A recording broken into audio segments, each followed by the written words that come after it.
Lorsque les planètes explosent, ça peut chauffer très fort. Les atmosphères sont balayées, les morceaux de roche volent en éclats, tout est pulvérisé. L'espace autour devient plus brillant qu'une douzaine de soleils. Tu fermes les yeux et tu te couvres les oreilles. Tes cheveux se hérissent. La puissance brute d'une explosion cosmique est terrifiante. Quelque temps avant l'explosion, tu es en vol stationnaire dans une obscurité presque totale. En dessous, tu vois la Lune, ou ce que tu crois ressembler à la Lune. La surface de cette sphère de couleur claire est parsemée de cratères laissés par des météorites. Tu vois d'énormes collines escarpées qui s'étendent sur des kilomètres. En fait, il s'agit de Mercure, et tu t'apprêtes à la faire exploser. Comme au ralenti, tu regardes la planète voler en éclats. Et puis en un clin d'œil, tu vois un mur de débris se rapprocher de toi. D'abord des fragments de roches géants, c'est tout ce qui reste de la croûte solide et du manteau rocheux de la planète. Puis l'aspect et la structure des débris qui volent dans ta direction changent. Maintenant, ces choses ont l'air liquides, comme des éclaboussures de vif argent. C'est le noyau métallique de Mercure qui éclate.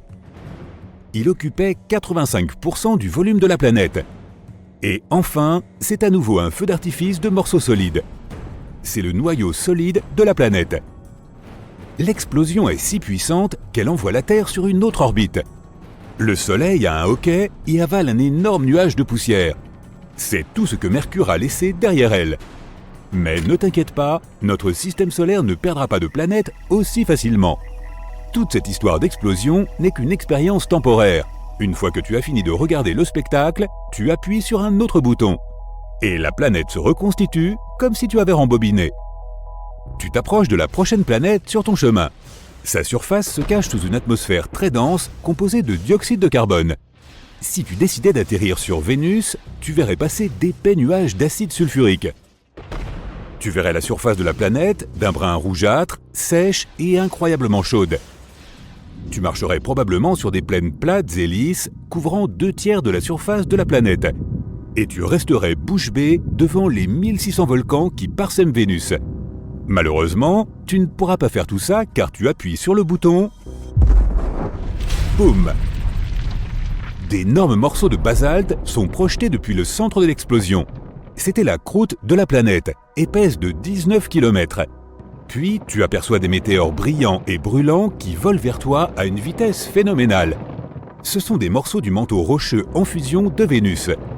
La pluie de feu semble infinie, peut-être parce que le manteau avait une épaisseur de 1900 km. Mais ce n'est pas la partie la plus massive de la planète. La puissance de l'explosion fait éclater le noyau ferreux de Vénus. Ce noyau était 2 fois plus large que le manteau. Tu atteins une bille bleue qui n'est autre que ta planète natale. À quoi ressembleront ces entrailles dispersées dans l'espace? Vue d'en haut, la Terre est jolie. 71% de sa surface est bleue à cause de toute cette eau, mer et océan. Il y a aussi des zones de vert, de jaune et des tourbillons bruns et blancs. Tu appuies sur le bouton. La planète éclate dans une grêle de roches. C'est ce qui reste de la fine croûte terrestre et du manteau, beaucoup plus épais. Ce dernier occupait près de 84% du volume de la planète. Tu vois la pluie rocheuse se transformer en quelque chose de beaucoup plus liquide. C'est du fer et du nickel brûlant qui constituaient le noyau externe de la Terre. Ces métaux ne subissaient pas assez de pression pour être solides. La détonation est si puissante qu'elle fait éclater le noyau interne de la Terre. C'est une boule solide de fer et de nickel. Une fois que les morceaux se sont séparés, ils suivent leur propre orbite autour du Soleil. Les morceaux les plus massifs s'écrasent sur la Lune et certains voyagent plus loin avant d'être avalés par notre étoile. Tu ne peux pas t'attarder, la planète rouge t'attend. La surface de Mars est couverte de poussière de couleur rouille. L'épaisseur de la couche de poussière varie d'une zone à l'autre, mais dans la plupart des endroits, elle fait 2 mètres d'épaisseur. Le sol est de couleur or, marron, beige et même verdâtre. La teinte dépend des minéraux qui composent le sol. La surface de la planète est rocheuse, elle est couverte de lits de lacs asséchés, de cratères, de volcans et de canyons. Boum!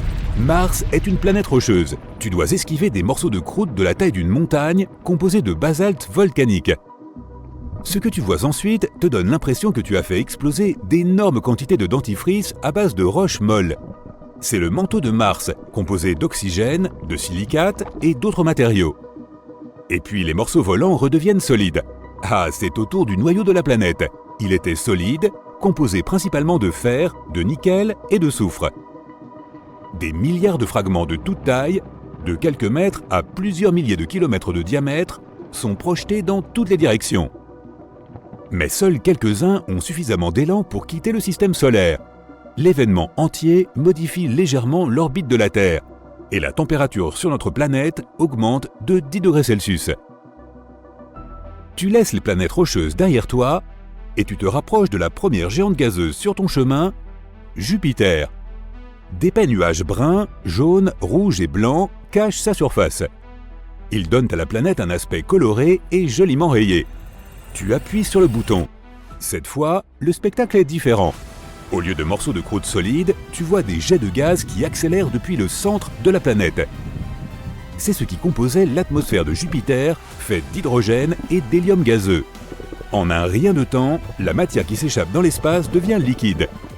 C'est l'hydrogène qui change de forme sous l'immense pression atmosphérique qui règne au plus proche du centre de la planète. Un peu plus tard, le liquide est déjà un mélange d'hydrogène métallique et d'hélium. Et enfin, quelque chose de solide. C'était probablement le noyau de Jupiter, 14 à 18 fois la masse de la Terre. Le diamètre de la géante gazeuse était d'environ 145 000 km. Mais l'explosion ne dure pas plus d'une demi-seconde. Elle est cependant si forte qu'elle fait s'évaporer les planètes plus petites comme Mars et la Terre. Le Soleil reste à peu près intact. Il devient plus chaud et plutôt instable pendant un moment. Mais cela ne dure pas longtemps. La prochaine géante gazeuse sur ton chemin est Saturne. À première vue, on dirait que la planète a une surface. La sphère brun-jaune, apparemment solide, est entourée de couches de nuages. Les anneaux caractéristiques de Saturne sont impressionnants et colorés, gris, beige et brun. Ce sont en fait des groupes de petits anneaux composés de morceaux flottants de glace, de roches et de poussière. Ces morceaux vont de la taille d'un caillou à celle d'un énorme gratte-ciel. En orbite autour de Saturne, ils ne cessent d'entrer en collision et les plus gros morceaux se brisent. Tu es surpris de voir que les anneaux ne sont pas parfaitement ronds. Ils présentent des courbures causées par la force gravitationnelle des lunes voisines. 53 d'entre elles ont été répertoriées à ce jour. Titan, un monde glacé plus grand que notre Lune et même que Mercure, est la plus grande d'entre elles. Ce que tu vois ressemble étrangement à ce qui s'est passé lorsque tu as fait exploser Jupiter. Il n'y a qu'une seule différence. Les anneaux de Saturne se brisent, envoyant des roches et de la glace voler dans l'espace à une vitesse incroyable. Les plus gros morceaux s'écrasent sur les lunes de la planète, détruisant totalement les plus petites d'entre elles. Tu vois des courants de gaz, principalement de l'hydrogène et de l'hélium, avec un peu de méthane, d'ammoniac et d'eau. Ils s'éloignent à une vitesse vertigineuse de l'endroit où se trouvait le centre de la planète. Ensuite, des éclaboussures de matière liquide, c'est de l'hydrogène liquide qui devient ensuite métallique. Et enfin, les morceaux du noyau solide constitués de matériaux rocheux. Tu as maintenant devant toi la magnifique sphère bleu-vert de la géante glacée Uranus. La planète prend cette teinte inhabituelle lorsque la lumière du Soleil se reflète sur sa surface. De plus, l'atmosphère d'Uranus est principalement composée d'hydrogène et d'hélium, avec des traces de méthane gazeux qui absorbent la lumière rouge. Quoi qu'il en soit, badaboum! Cette fois, ce sont d'abord d'énormes blocs de glace qui se précipitent dans ta direction. Ils constituent la partie du manteau glacé de la planète qui représentait 80% de son volume total. Mais pourquoi cette glace a-t-elle l'air liquide? Sur Uranus, le liquide gelé n'est pas solide comme sur Terre. La glace est un fluide chaud et dense composé d'eau, de glace d'ammoniac et de méthane. On l'appelle souvent l'océan au ammoniac. Après l'étrange pluie de glace, tu vois des morceaux solides du noyau rocheux de la planète. Il était petit, pas plus de la moitié de la masse de la Terre. Certaines des lunes d'Uranus sont pulvérisées dans l'explosion, et plusieurs sont même éjectées hors du système solaire. L'explosion déplace aussi légèrement l'orbite de Neptune. Et enfin, c'est au tour de la dernière planète sur ton chemin. Neptune est bleu à cause d'une couche de gaz tourbillonnante et de nuages permanents. Pas le temps de s'attarder. Boum! La planète n'a pas de surface solide. C'est pourquoi, après avoir appuyé sur le bouton, tu vois le manteau liquide de Neptune éclater. Il ressemble à un ballon rempli d'eau jeté du 50e étage. Cela envoie des éclaboussures d'eau, d'ammoniac et de méthane glacé dans l'espace. Elles sont suivies par des restes du manteau de la planète ressemblant à de la lave. Il était liquide, rougeoyant et riche en méthane, en ammoniac et en eau. Et voici ce qui reste du noyau solide de Neptune, composé de fer et d'autres métaux. Au cœur de l'univers se trouve une force mystérieuse et puissante, cachée, dont les secrets n'attendent que d'être percés. C'est une force qui pourrait changer le monde tel que nous le connaissons. Et elle porte le nom d'antimatière. Découvrons ce qu'est cette chose. Et comment nous pourrions l'utiliser pour révolutionner notre vie. L'antimatière, c'est le fantasme de la science-fiction qui prend vie. Tu en as peut-être déjà entendu parler dans Star Trek et Star Wars. Mais il s'agit en fait d'une chose bien réelle que les scientifiques étudient depuis plus d'un siècle. Mais de quoi s'agit-il exactement? Et en quoi diffère-t-elle de la matière ordinaire? Commençons par les bases. Tu sais probablement que les atomes sont constitués de minuscules particules appelées protons, neutrons et électrons. Ces particules sont toutes constituées de matière, c'est-à-dire ce dont nous sommes chacun faits et qui compose le monde qui nous entoure. Et l'antimatière, c'est exactement la même chose, mais avec un petit quelque chose en plus. Au lieu de protons, les atomes d'antimatière ont ce qu'on appelle des antiprotons. À la place des neutrons, des antineutrons. Et en lieu d'électrons, ils ont des positrons. En fait, l'antimatière est constituée de particules dont la charge, le spin et les autres propriétés sont opposées à celles de la matière ordinaire. Tandis qu'un proton a une charge positive, un antiproton a une charge négative. Et tandis qu'un électron a une charge négative, un antiélectron, également connu sous le nom de positron, a une charge positive. Tu comprends? L'antimatière est en quelque sorte le jumeau contraire de la matière. C'est l'image inversée de tout ce qui nous est familier. Tout comme Batman a le Joker, la matière a l'antimatière. Alors, si tu as toujours voulu savoir ce que ça faisait d'être dans un monde où tout est opposé, voici ta réponse. Et voilà le meilleur. Lorsque les particules d'antimatière et de matière se rencontrent, elles s'annihilent littéralement, libérant en même temps une immense quantité d'énergie. C'est pourquoi les scientifiques pensent qu'il pourrait s'agir d'une source d'énergie quasi illimitée. Peut-être te demandes-tu où se trouve toute cette antimatière? Pourquoi ces antiparticules ne volent-elles pas dans tous les sens en produisant un spectacle pyrotechnique à chaque contact avec des particules ordinaires? À vrai dire, les scientifiques pensent que lors du Big Bang, la matière et l'antimatière ont été créées en quantités égales. Mais pour une raison quelconque, c'est la matière qui semble avoir prédominé. Ainsi, lorsqu'elles ont commencé à se détruire mutuellement, c'est finalement la matière ordinaire qui l'aurait emporté d'un cheveu. Pourquoi cela se serait-il produit? Nous n'en savons toujours rien. C'est l'un des plus grands mystères de la physique. Tout ce que nous savons, c'est qu'en fin de compte, c'est ainsi que nous avons obtenu l'univers tel que nous le connaissons aujourd'hui. Tu te demandes sûrement à quoi ressemblerait notre univers si la matière ordinaire avait disparu. Mais ça, c'est un sujet pour une autre vidéo. L'antimatière est considérée comme l'un des objets d'étude les plus fascinants du monde scientifique. Elle pourrait révolutionner notre compréhension de l'univers et, bien sûr, présenter une nouvelle source d'énergie. Imagine un carburant capable d'alimenter un vaisseau spatial jusqu'aux confins de la galaxie, ou une centrale électrique qui pourrait subvenir aux besoins de villes entières. Voici ce que nous pourrions obtenir si nous résolvions cette énigme. Mais comment l'antimatière a-t-elle été découverte? Surtout si l'on considère qu'il n'en restait rien après le commencement de l'univers. Eh bien, les scientifiques sont parvenus à la découvrir d'une façon très astucieuse. Tout d'abord, il faut remonter le temps, jusqu'au début du XXe siècle. C'est à cette époque qu'un physicien du nom de Paul Dirac a prédit l'existence de l'antimatière. Il avait conçu une théorie selon laquelle pour chaque particule de matière dans l'univers, il devait nécessairement se trouver une antiparticule correspondante. Cette idée a fait grand bruit à l'époque.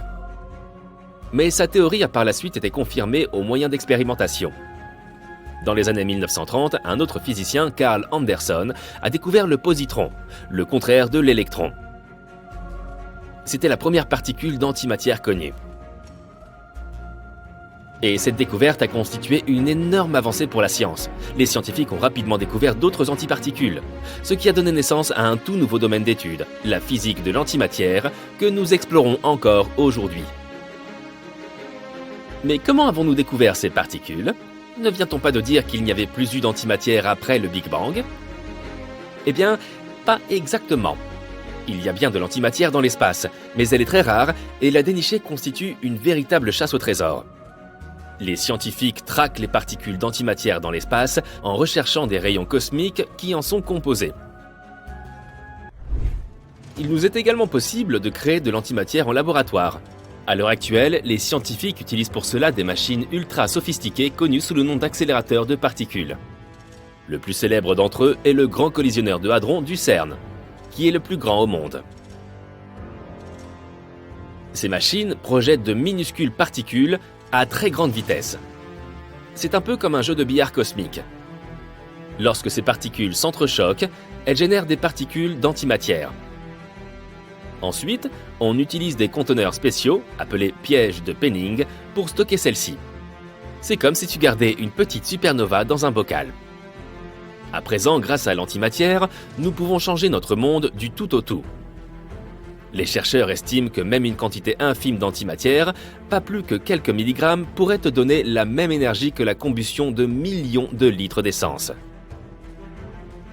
Ainsi, même avec une toute petite quantité, tu pourras alimenter une ville entière, pendant 1 an. C'est comme si tu tenais la puissance d'une petite étoile dans ta main. C'est pourquoi la communauté scientifique cherche des moyens d'exploiter cette superpuissance pour améliorer nos vies. Ils espèrent l'utiliser pour produire de l'électricité, comme nous le faisons avec le charbon et le gaz naturel. À l'avenir, elle pourrait même être utilisée comme une source d'énergie aussi propre qu'inépuisable. On espère également l'utiliser pour alimenter des vaisseaux spatiaux afin de pouvoir voyager vers d'autres planètes, voire même d'autres étoiles. Imagine une fusée qui pourrait nous emmener aux confins de la galaxie, alimentée par la seule énergie de l'antimatière. Même une petite quantité de celle-ci serait capable de propulser un vaisseau spatial pendant très longtemps. Et ce n'est pas tout. L'antimatière peut également être employée en médecine. Les scientifiques tentent de s'en servir pour lutter contre le cancer et prendre des clichés de l'intérieur de nos corps. C'est comme un formidable outil capable d'aider les médecins de bien des façons. En bref, l'antimatière est aussi puissante que surprenante, et il ne nous reste plus qu'à trouver comment nous en servir. Et c'est là qu'est le hic. Même si l'antimatière est très puissante, elle est aussi très difficile à fabriquer, autant qu'à conserver. Il faut beaucoup d'énergie pour produire ne serait-ce qu'un tout petit peu d'antimatière. Elle nécessite des apports d'énergie considérables, ce qui la rend très chère à produire en grande quantité. Il existe aussi d'autres problèmes. Par exemple, une fois que nous avons obtenu notre petite quantité d'antimatière, comment la conserver ? Nous ne pouvons pas la mettre dans un simple bocal. Les antiparticules sont extrêmement instables et elles sont également attirées par la matière ordinaire, comme un aimant est attiré par un frigo. Les scientifiques ont donc trouvé des moyens astucieux de les stocker, comme les piéger dans le vide, ou les garder dans des champs magnétiques incroyablement puissants. Et même dans ces cas-là, il s'agit toujours d'un processus délicat et coûteux. Ces raisons, et bien d'autres encore, expliquent pourquoi l'antimatière n'est pas encore viable pour une production à grande échelle. Si tu essaies de remplir le réservoir de ta voiture avec de l'antimatière, cela coûterait plus cher que le PIB d'un petit pays. Mais même si la création d'antimatière présente un énorme défi scientifique, les bénéfices potentiels sont énormes. C'est pourquoi les chercheurs s'efforcent actuellement de trouver des moyens de produire et de stocker l'antimatière de manière plus efficace et plus rentable.